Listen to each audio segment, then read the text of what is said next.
جب حجاب پردہ غیبت اٹھایا جائے گا، ایک دن وہ آئے گا۔ He is the Imam Jummah Mahfil Panjatani, Panvel, New Mumbai, graduate from Maulana Azad University. He is an alim from Allahabad University, Adab Mahir from Aligarh Muslim University, graduate from Jamia Imam Amir al-Mu'mineen alayhi salam, Najafi House, Mumbai. His topic, are scholars in touch with Imam Mahdi alayhi salam? He shall be speaking in Urdu. I welcome on stage Hujjatul Islam Maulana Sayyid Ali Abbas Sahab, known as Ummeed Azmi. اعوذ باللہ من الشیطان الرجیم، بسم اللہ الرحمن الرحیم، الحمد للہ علی اہلہ ولعنۃ اللہ علی مستحقہ، اما بعد فقد قال امامنا المہدی علیہ الصلاۃ والسلام، بسم اللہ الرحمن الرحیم، اما الحوادث الواقعہ فرجعوا فیہا الی روات حدیثنا۔ حضرات مومنین، آج کے اس چونکہ بہت مختصر سا وقت ہے ہمارے پاس، اور مضمون جو ہے یہ بہت بڑا ہے، سینکڑوں روایات اور حدیث ہیں۔ میں صرف ایک حدیث اور ایک روایت پر اکتفا کر کے وقت کے اندر، چونکہ 12 ٹاک ہے تو 12 منٹ میں اپنی بات کو ختم کر دوں گا۔ امام کی جو احادیث ہیں، چونکہ ہمارا مضمون اور موضوع ابھی بتایا جا چکا ہے کہ کیا ہمارے علماء اور فقہا امام کے رابطے میں ہیں، اس سلسلے میں بہت سی باتیں ہیں۔ ہمارے متاخرین کے جو علماء ہیں، جس میں سر فہرست شیخ طوسی، ان کا یہ کہنا ہے کہ باقاعدہ ہمارے علماء امام کے رابطے میں ہیں۔ اس کی وجہ اور اس کی دلائل بہت سارے دیے ہیں انہوں نے، وقت نہیں ہے کہ ہم ان دلائل کی طرف جائیں گے۔ اصل بات جو میں نے یہ حدیث پڑھی ہے امام کی، اس میں یہ ہے کہ امام فرماتے ہیں کہ، اور بہت مشہور ہے، دیکھیے حوالہ جات نہیں دیے جا رہے ہیں یا عربی عبارتیں نہیں پڑھی جائیں گی تاکہ وقت بچا رہ جائے۔ بہت مشہور یہ ہے کہ جب تم مشکلات میں ہو یا اس زمانے میں تم پر کوئی چیز لگے تو تم ہمارے راویوں کی طرف ان معاملات میں مراجعت کرو، ان کی طرف رجوع کرو، ہم ان پر حجت ہیں، وہ تم پر حجت ہیں۔ یہ لفظ حجت بتا رہا ہے کہ یہ امام کے رابطے میں ہیں۔ اگر یہ امام کے رابطے میں نہ ہوتے تو امام کبھی یہ نہیں کہتے کہ ہم ان پر حجت ہیں اور یہ تم پر حجت ہیں۔ یہ حجت بتا رہی ہے کہ یہ امام سے ان کا رابطہ ہے۔ آگے گفتگو آئے گی کہ رابطہ کس طرح ہے۔ دیکھیے، امام کا جو دور غیبت ہے وہ 2 طریقے کا ہے، غیبت صغریٰ، غیبت کبریٰ۔ غیبت صغریٰ کا جو زمانہ ہے اس میں نواب عربہ کے ذریعے سے امام باقاعدہ رابطے میں تھے، ان کے ذریعے سے بقیہ افراد نواب عربہ کے ذریعے سے امام سے رابطے میں تھے۔ مگر غیبت کبریٰ کے زمانے میں 329 کے بعد سے لے کر غیبت جو کبریٰ کا زمانہ جو شروع ہوا، اس میں یہ رابطہ بظاہر منقطع ہو گیا، لیکن بباطن منقطع نہیں ہوا۔ چونکہ امام غیب میں چلے گئے تو بظاہر منقطع ہو گیا، بباطن منقطع نہیں ہوا۔ کیوں؟ اس لیے کہ جب امام نے یہ کہہ دیا کہ تم ان کی طرف مراجعہ کرو، ہم ان پر حجت ہیں، جب امام کہہ رہے ہیں کہ تم ان کی طرف مراجعہ کرو، آپ دیکھیں اگر آپ کسی کی طرف کسی کو بھیجیں گے تو اس کے تمام اعمال سے غافل نہیں ہوں گے۔ امام نے فرمایا ہے کہ تم ان کی طرف جاؤ، ہم ان پر حجت ہیں، تو اور یہ تم پر حجت ہے، اس کا مطلب یہ ہے کہ امام ان کے اعمال سے غافل نہیں ہے، امام انہیں دیکھ رہے ہیں۔ ہاں، اس میں یہ کہا جا سکتا ہے کہ ہم جب چاہیں نہیں مل سکتے، مگر وہ جب چاہیں تو مل سکتے ہیں۔ آپ نے اس سے پہلے کی جو تقریر سنی ہے اس میں ولایت تکوینی کے حوالے سے جو گفتگی ہے، اس میں ولایت تکوینی میں یہ چیز آتی ہے، ہم نہیں مل سکتے اس میں، ورنہ وہ حدیث آئے گی جو ہم سے ملاقات کا دعویٰ کرے وہ جھوٹا ہے، تو ہم نہیں مل سکتے ہیں۔ لیکن شیخ طوسی نے لکھا ہے کہ اگر امام کے خاص دوست اور جن پر امام کی خاص نظر کرم ہو، یا امام جسے یہ سمجھے کہ یہ دین میں ہمارا معاون ثابت ہو سکتا ہے، امام اس سے ملتے ہیں۔ ورنہ آپ دیکھیں بہت مشہور توقی ہے امام کی ابو الحسن اصفہانی کے لیے، عقایا ابو الحسن اصفہانی کے لیے، اور وہ توقی باقاعدہ ہے کہ رخص نفسک، اپنے نفس کو اس بات کو تیار کرو، وجلس فی الدہلیز، اور اپنے دروازے پر بیٹھ جاؤ، وقت حوائج الناس، اور لوگوں کی حاجتیں پوری کرو، نحن ننصرک، اور ہم تمہاری مدد کریں گے۔ یہ امام کی توقی جو آقا ابو الحسن اصفہانی کے لیے ہے، نحن ننصرک، ہم تمہاری مدد کریں گے۔ یہ مدد کیا ہے؟ اگر رابطہ نہ ہوتا تو امام کبھی نہ کہتے کہ ہم تمہاری مدد کریں گے۔ یہ امام کا کہنا کہ مدد کریں گے، یہ اس بات پر دلیل ہے کہ امام مدد کرتے ہیں، اور یہ علماء باقاعدہ ان سے رابطے میں ہیں۔ آپ غور فرما رہے ہیں؟ اور اگر نہیں ہوتے تو آج جو دنیا کا نظام چل رہا ہے، یا یہ جو سلسلہ مرجعیت ہے، آپ غور کر رہے ہیں، اگر امام کی نظر کرم نہ ہوتی، امام سے رابطہ نہ ہوتا، تو یہ بالکل بکھر کے رہ جاتا شیرازہ۔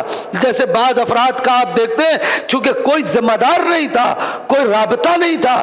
اور آپ کو بتاؤں کہ مکیال المکارم میں آقا موسوی اصفہانی نے پورا ایک چیپٹر اس سلسلے میں لکھا ہے، آپ مطالعہ فرمائے اس میں، کہ امام سے رابطہ کیسے کیا جا سکتا ہے، امام سے رابطے کو کیسے بڑھایا جاتا ہے۔ اس میں انہوں نے 20-25 پوائنٹس لکھے ہیں کہ جس میں بتایا ہے کہ امام سے اگر رابطہ بڑھانا ہو، یا امام سے آپ رابطہ کرنا چاہیں تو کیسے کریں۔ ان میں چند چیزیں میں آپ کی خدمت میں عرض کرنا چاہتا ہوں، اور اس ٹویل ٹاک کے ذریعے سے جہاں تک بات پہنچے گی میں کوشش کروں گا کہ میری بات میرے وقت کے اندر ختم ہو جائے۔ اس میں جو انہوں نے لکھا ہے آقا موسوی اصفہانی نے مکیال المکارم میں، کہ کس طریقے سے امام سے رابطہ، اس میں پہلے کہ اگر آپ چاہتے ہیں کہ آپ کے امام سے رابطہ بنا رہے، یہ لکھا ہے یہی لفظی کے ساتھ ہے کہ اگر آپ چاہتے ہیں کہ آپ کا امام کے ساتھ رابطہ بنا رہے تو آپ کو امام کا انتظار کرنا پڑے گا۔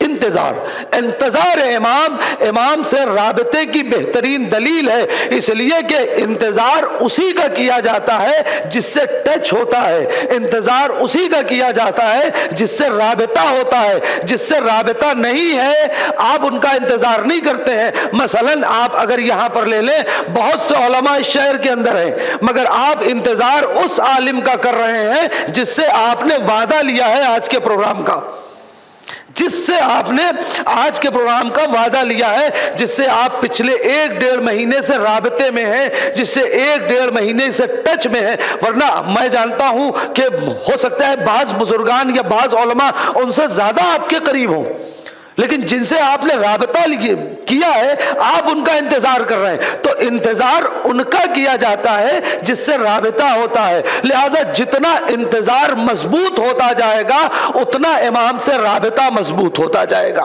ایک جو انہوں نے لکھا ہے مکیال المکارم میں آقا موسوی اصفہانی نے، اس کے بعد وہ کہتے ہیں کہ امام کے دور غیبت میں امام کے لیے دعا کرنا۔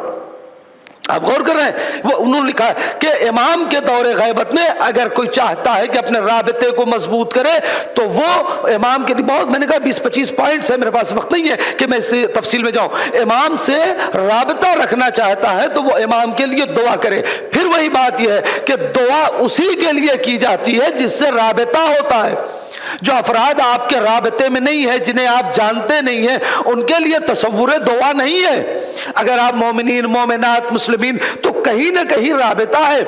یہ جو آپ دعا پڑھتے ہیں اللہم اغفر للمومنین والمومنات والمسلمین والمسلمات الاحیاء منکم والاموات، آپ پورا الی آخر پڑھتے ہیں، تو میں تفصیل میں نہیں جانا چاہتا۔ یہ کیا ہے؟ یہ ایک رابطہ ہے۔ کوئی آپ کا دینی بھائی ہے، کوئی آپ کا اسلامی بھائی ہے، آپ غور کر رہے ہیں۔ لہٰذا یہ ایک کوئی نہ کوئی رابطہ ہے جس کی بنا پر آپ دعا کرتے ہیں، اور بہترین عبادتوں میں سے عبادت ہے اس وقت اپنے امام کے لیے دعا کرنا۔ اسی طریقے سے تیسری چیز جو انہوں نے لکھی ہے کہ آپ امام کے چاہنے والوں کی مدد کریں۔ جیسا ابو الحسن اصفہانی کی جو توقیع میں نے اس وقت آپ کی خدمت میں پڑھی ہے، اس میں یہ ہے کہ آپ اپنی دہلیز پر بیٹھ جائیں، آپ غور کر رہے ہیں؟ یہ ایک بہت، یہی ایک جملہ کافی بڑا چیپٹر ہے کہ آپ اپنے رخص نفسک، آپ اپنے نفس کو اس بات پر آمادہ کریں، مائل کریں کہ آپ اپنی دہلیز پر بیٹھیں، وجلس فی الدہلیز، اپنی دہلیز پہ، اپنے دروازے پہ جا کے بیٹھ جائیں، لوگوں کی حاجتوں کو پوری کریں، نحن ننصرک، ہم تمہاری مدد کریں گے۔ اور آپ دیکھیں اگر امام کی نظر کرم نہ ہوتی، مقدس اردبیلی کا بڑا مشہور سا واقعہ ہے، جلدی سے میں اس کو بھی 1 منٹ کے اندر بات کو پہنچا دوں۔ مقدس اردبیلی اپنے تمام حاجات کے لیے اپنے وقت کے امام کے پاس، یعنی امیر المومنین علیہ الصلوۃ والسلام کے پاس نجف اشرف تشریف لے جاتے تھے، اور باقاعدہ روایت کہتی ہے کہ مقدس اردبیلی کی مولائے کائنات سے بات ہوتی تھی۔ ایک دن مقدس اردبیلی اپنے مسائل کے سلسلے میں شب کے آخری حصے میں گئے اور امیر المومنین علیہ الصلوۃ والسلام کی بارگاہ میں اپنے مسائل کو رکھا، تو وہاں سے راوی کہتا ہے کہ امام نے کوئی جواب دیا اور مقدس اردبیلی سیدھے نکل کے مسجد کوفہ چلے گئے۔ وہاں سے راوی، وہ جو پیچھے ان کا شاگرد تھا، وہ بعد میں وہ پوری تفصیل ہے، اس نے پوچھا کہ کیا ہوا، آپ وہاں سے یہاں ہوئے اور وہاں ایک پلر کے پاس اور ایک گوشے میں گئے اور وہاں ایک نور دیکھا اور وہ بات ہوئی۔ کہا کہ میں اپنے مسائل کے سلسلے میں امیر المومنین علیہ الصلوۃ والسلام کے پاس گیا تھا، امیر المومنین نے کہا کہ اس وقت تمہارے امام مسجد کوفہ میں ہے، تم جا کے اپنا مسئلہ اپنے امام کے سامنے رکھو، امام تمہارا موجود ہے، تم جا کے اپنے امام سے گفتگو کرو اپنے مسائل کے حل کے لیے اپنے امام سے۔ یہ امیر المومنین علیہ الصلوۃ والسلام کا مقدس اردبیلی سے کہنا کہ جا کے تم اپنے امام کے سامنے اپنے مسائل کو رکھو، جا کے تم اپنے امام کے سامنے اپنی بات کو رکھو، جا کے تم اپنے امام سے رابطہ کرو، یہ اس بات کی دلیل ہے کہ ہمارے علماء رابطے میں ہیں۔ لیکن اب اس کا مطلب یہ نہیں کہ جو چاہے رابطہ کر سکے، اس میں بس یہ کہا جا سکتا ہے کہ اپنے عمل کو، اپنے کردار کو، اپنے کیریکٹر کو آپ اتنا اوپر لے کر آ جائیے کہ آپ کو نہیں کہنا پڑے کہ میں امام سے جا کر ملوں، امام خود تلاشتے ہوئے آپ تک آئیں گے۔ جیسا اس سے پہلے امام کے حوالے سے اور اس سے پہلے کے ائمہ کے حوالے سے یہ روایتیں مشہور ہیں کہ کس طریقے سے امام جاتے تھے اور جا کر ملتے تھے۔ تو 3 چیزیں، آخری چیز میں بات کر کو تاکہ میرے وقت میں بات ختم ہو جائے۔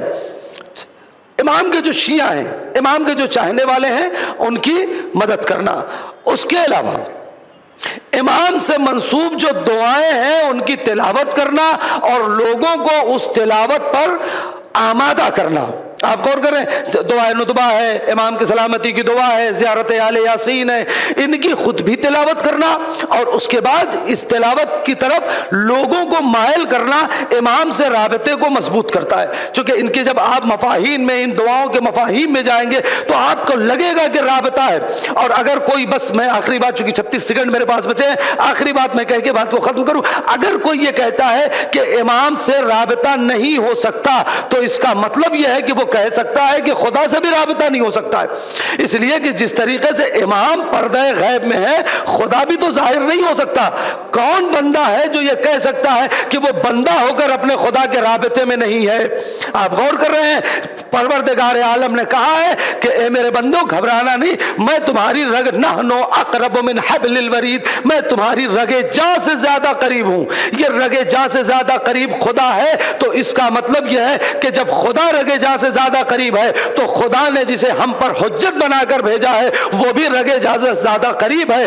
ہم اس کے رابطے میں اسی طریقے سے ہیں جیسے بندہ خدا کے رابطے میں ہے، خدا کے رابطے میں سجدے کی بنا پر ہے اور اپنے امام سے رابطے میں دعا کی بنا پر ہے۔ وآخر دعوانا ان الحمد للہ رب العالمین۔